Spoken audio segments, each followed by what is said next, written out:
대전과 강원의 맞대결. 오늘은 다른 이야기 다 빼고 오직 데이터로만 이 경기를 파헤쳐 보겠습니다. 지금부터 보시게 될 모든 숫자와 통계가 바로 예측의 근거가 될 겁니다. 자, 그럼 가장 먼저 전문가들의 예측이 모이는 시장에서는 이 경기를 어떻게 보고 있을까요?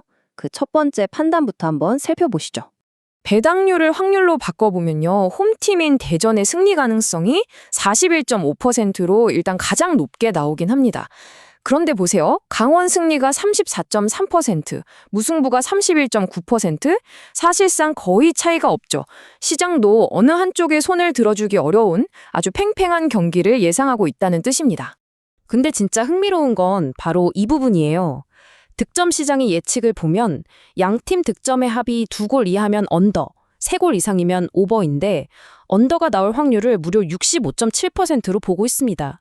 이건 골이 거의 터지지 않는 답답한 경기가 될 거라고 압도적으로 예상하고 있는 거죠. 핸디캡 시장도 사실상 같은 얘기를 하고 있어요. 강원에게 한 골을 먼저 주고 시작하는 조건인데도 배당이 1.48밖에 안 된다? 이건 대전이 2골 차 이상으로 이기는 그림은 거의 상상하기 어렵다는 말과 똑같습니다. 아니, 그럼 도대체 왜 이렇게 팽팽하면서도 골이 안 나는 경기를 예상하는 걸까요? 그 답은 두 팀의 전술이 부딪히면서 만들어내는 점유율의 역설이라는 현상에서 찾을 수 있습니다. 문제의 시작은 이겁니다. 두 팀 모두 공을 가지고 플레이하는 걸 굉장히 좋아요. 강원의 평균 점유율이 60.3%, 대전이 59.7%니까 리그 최상위권이죠.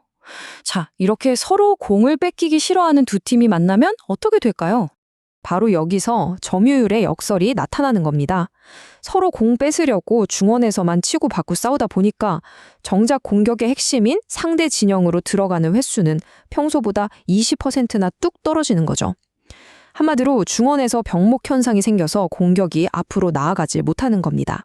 전술적으로는 이렇게 서로 맞물려서 꼼짝 못하는 상황인데 그럼 차근 분위기는 어떨까요? 데이터를 보면 두 팀의 흐름이 완전히 정반대로 가고 있어요. 대전은 최근 5경기에서 5골 넣고 5골 먹혔는데 문제는 최근 2경기 연속으로 한 골도 못 넣고 졌다는 거예요. 공격력이 확 식어버렸죠. 반면에 강원은 직전 경기에서 3대 0으로 크게 이기면서 기세가 하늘을 찌르고 있고요. 5경기에서 단 3실점만 하면서 수비도 굉장히 안정적입니다. 한쪽은 하락세, 다른 한쪽은 상승세인 거죠. 골키퍼 기록을 보면 대전의 이창근 선수가 경기당 3.8개의 선방을 기록하면서 정말 바쁜 하루를 보내고 있어요. 그도 그럴 것이 수비진이 리그에서 가장 많은 3개의 페널티킥을 내줬거든요. 반면 강원의 박청효 골키퍼도 경기당 2.7개의 선방을 기록하면서 꾸준히 좋은 모습을 보여주고 있습니다. 겉으로 보이는 스코어는 가끔 운이 따르기도 하잖아요. 그래서 경기 내용의 질, 즉 얼마나 좋은 득점 기회를 만들었는가를 보여주는 기대 득점 데이터를 한번 들여다보겠습니다. 대전 공격의 핵심은 단연 서진수 선수입니다. 팀 전체가 만들어낸 기회보다 서진수 선수 개인이 때리는 슈팅의 질이 훨씬 더 좋아요.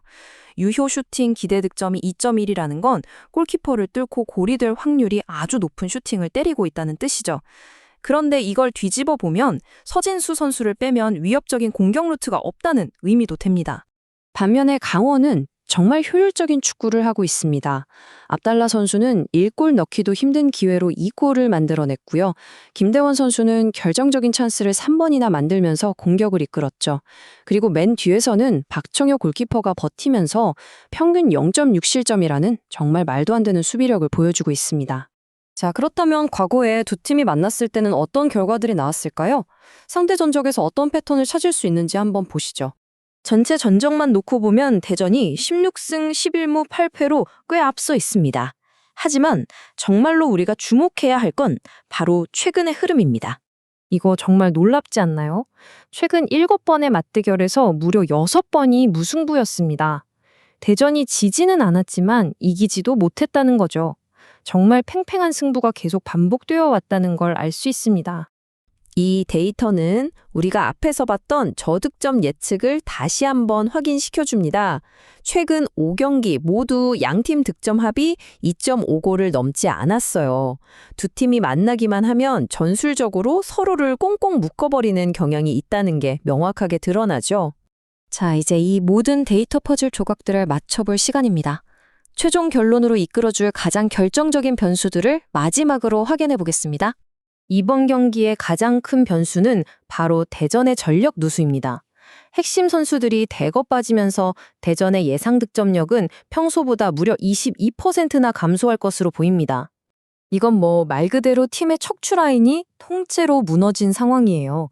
최전방 공격수 디오고 올리베이라는 퇴장으로 못 나오고 중앙 수비의 핵인 하창래는 부상, 그리고 팀의 에이스인 서진수마저 출전이 불투명합니다. 그래서 모든 데이터를 종합한 저희의 결론은 이겁니다. 첫째, 2.5골 이하의 저득점 경기, 그리고 둘째, 강원의 플러스 1.0 핸디캡 승리입니다. 대전의 핵심 공격수들이 빠진 상황에서 두 팀의 수비적인 상성을 고려하면 다득점은 정말 힘들어 보이고요. 현재 강원의 경기력이라면 최소한 지지 않는 경기를 할 가능성이 매우 높습니다. 이런 예측을 뒷받침하는 건 강원의 탄탄한 전술입니다. 이유연 선수가 엄청난 활동량으로 경기장 전체를 커버하고 마르코 초치가 제공권을 꽉 잡고 있죠. 여기에 김대원과 압달라를 이용한 빠르고 직선적인 역습은 원정에서도 충분히 통할 수 있는 강력한 무게입니다. 오늘 영상 역시 최근 흐름과 핵심 데이터를 바탕으로 꼼꼼하게 승무패를 예측해보았습니다. 채널을 응원해주시는 슈퍼탱스는 더 질 좋은 분석을 제공하는 데 큰 원동력이 됩니다. 제가 준비한 분석은 참고용으로 활용해 주시고 최종 선택은 구독자님들의 날카로운 판단에 맡기겠습니다.